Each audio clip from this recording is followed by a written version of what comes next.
In this video, we're going to be multi-track recording using tracks live from Waves on our RPM Dynamics MS48 and TB72R. Just so you know, you don't have to use just tracks live. There's other programs out there that you could use as well. In another video, I went over the procedure on how to set up the MS48 as well as the TB72R. So if you haven't done that already, I would suggest you watch that video before watching this one. Now let's head over to the console and set up our session. Here on the right side, as you remember, I have my MS48 connected using the external KVM switch number 1 on the console, which will allow me to use the trackball as well as the mouse to control the Mac Mini. Okay, now that we're at the console and I have my KVM engaged, I'm going to head down and click on the Tracks Live icon to go ahead and boot the program. As you see here, we have our session window. We have the ability to start on a new session, open a template, or open a save session. We also have the ability to go into the system settings. But I want to go over a few things here before we create the new session. If we notice, our audio interface is set to the ProX recording. This is the aggregate device that I've created when setting up my RPM Dynamics interfaces. The sample rate for the recording is already set to 96K. So to go ahead and create the new session, let's click on New Session. Here, for this session, I'm going to go ahead and click on my backup drive and name the session in here. For this, I'm going to call it Midas Recordings.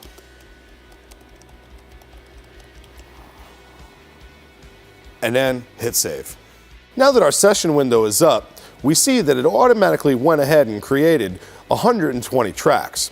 The reason for this is because we already created the aggregate device for the ProX to be the recording interface for 120 channels. So when Tracks Live boots and I have the ProX assigned as the recording interface, it's normally going to default to the full 120 channels of record capability. In this video, I will go ahead and record all 120 channels just to show you the power that this thing is capable of doing. Normally, when I'm recording a show, I'm capturing around 110 channels. Now, this might seem like a lot. As a studio guy, I like to multi-track each and every channel as well as all of my effects returns, so this way, all of the Midas console effects that I'm actually using during the show, I can actually transfer over into the studio and they don't need to add any additional effects, and the effects sound exactly the same as it was at the show.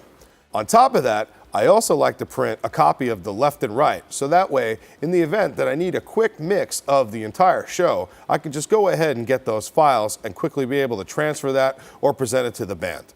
Now that we have all 120 tracks, we're going to flip back over to the console and let's get everything patched into our AES-50 cards for our MS48 and TB72R to be able to actually get signal into Waves Tracks Live. So I'm going to switch out of my external KVM and head back to the console. For the demonstration of this recording, I went ahead and routed my iPod to all 120 channels on the console.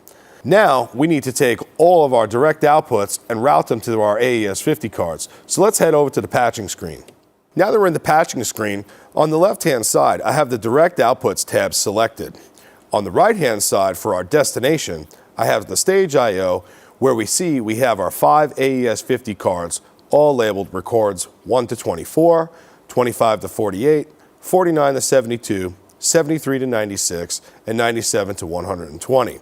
As I demonstrated in other videos, we can quickly patch channels just by using the auto function. So let's go ahead and do that so we can speed through this. I'm going to select channels 1 all the way down to 120. And now I'm going to click on the first channel on the first AES-50 to assign 1 to 24. Next, 25 to 48, 49 to 72, 73 to 96, and finally 97 to 120. So now all of our direct inputs are patched into the MS48 and the TB72R and ready to go. Let's head over to the Preferences tab. In the Preference window, under the User tab, I'm going to go ahead and hit Unmute All Direct Outs. On the console, you're going to notice that all of the direct out mutes are now going to be unchecked. There we go. Now I'm going to go ahead and set all the direct output gains to 0 dB. I suggest you do this, especially if you're going to be using virtual sound check. This way, all of the gains into the console are going to be at 0 dB going to your multi-track record. So when they come back to the console, the gains are exactly the same as the way they came in, and you're able to mix properly. So now all the gains are ready to go. So now that we've record armed all of our recording channels, let's go ahead and play the iPod to verify that we have signal and that we've set our direct outputs into the AES-50 for our multi-track recording correctly. As we see, we have signal now appearing on all 120 tracks of our multi-track recording. Now, I'm going to go ahead and stop the iPod. At this point, I would go ahead and name and color code all of the tracks within the session.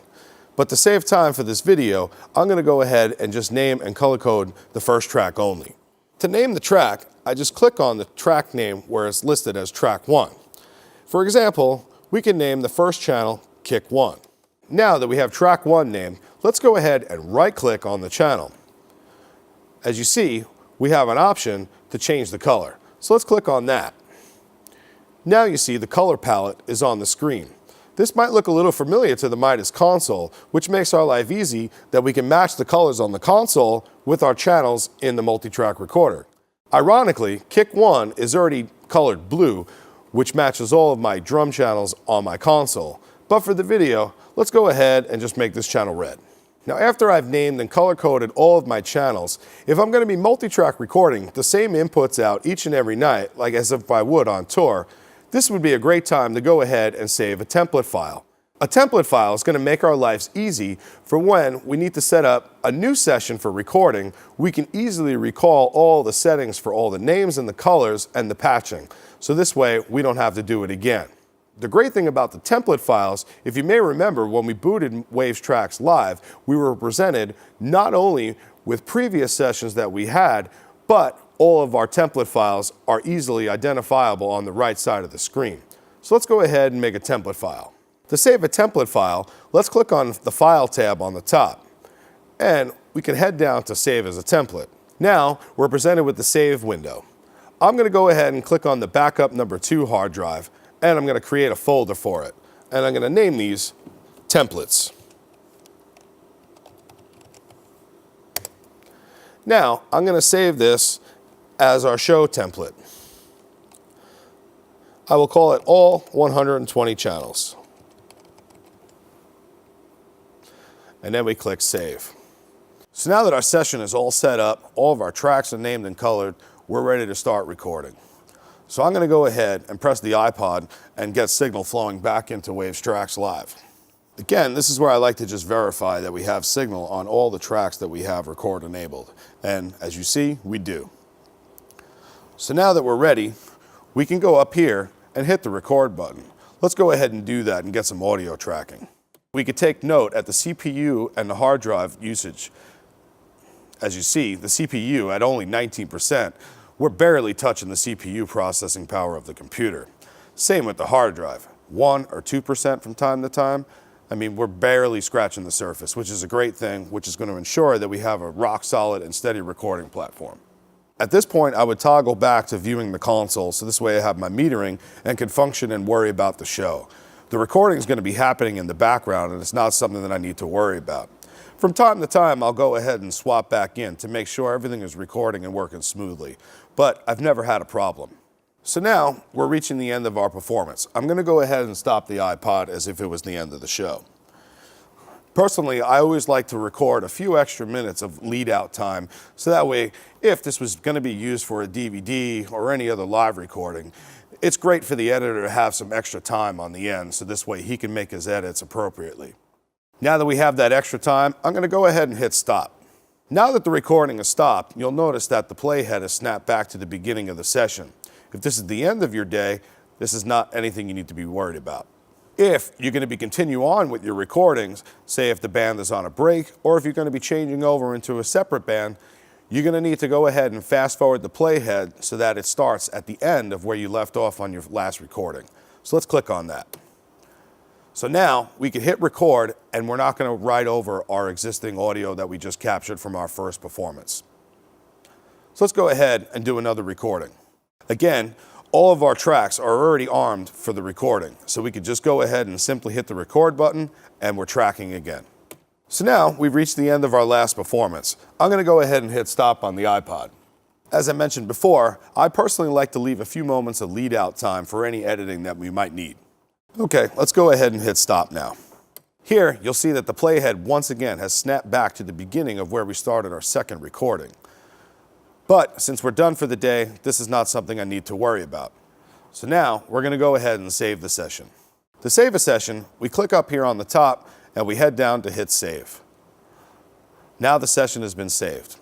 If we need to change the name of our existing file, we can go ahead and click Save As and rename it as accordingly. Here, I'm going to name this Midas Recording 2.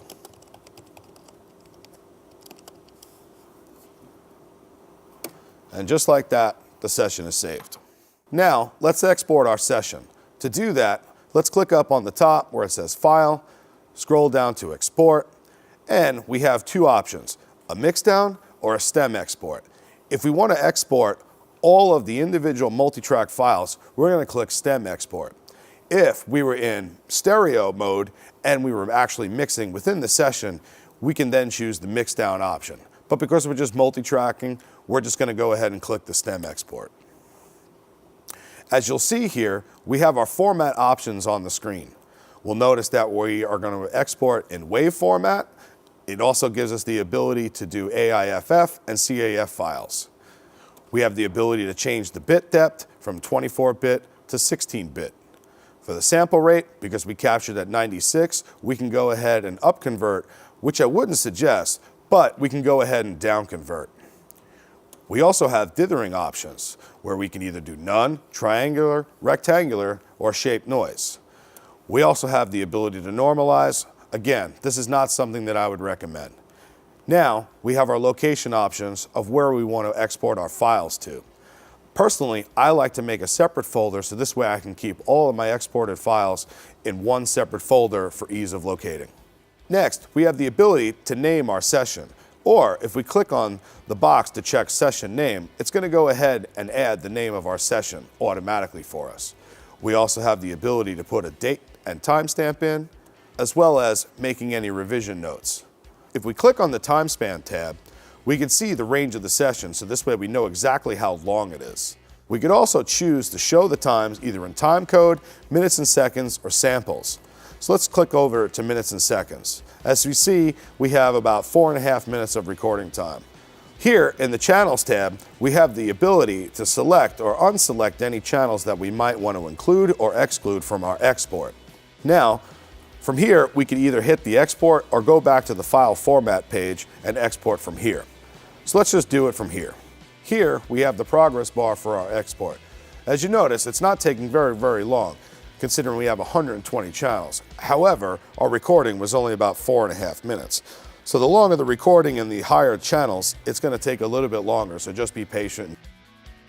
Now that the export is finished, let's go ahead and verify to make sure that we actually have all of our audio files from the export. So I'm going to tab back over to the Finder. I'm going to click on Backup To, because that's where we actually recorded everything to. Click on the Midas recording. Now keep in mind, because we did a Save As and then did the export, I need to go to that song. So I'm going to click on Midas Recording 2. As you'll see here, we have an Export tab. If we click on that, you'll notice that we have all of the audio files that we just exported. If you notice down on the bottom, it says 120 items. That lets us know that we did export all 120 tracks. If you click on any one of the tracks, the Finder is giving us the information not only for the name of the track, but when it was created, the duration, the sample rate, and the bit depth.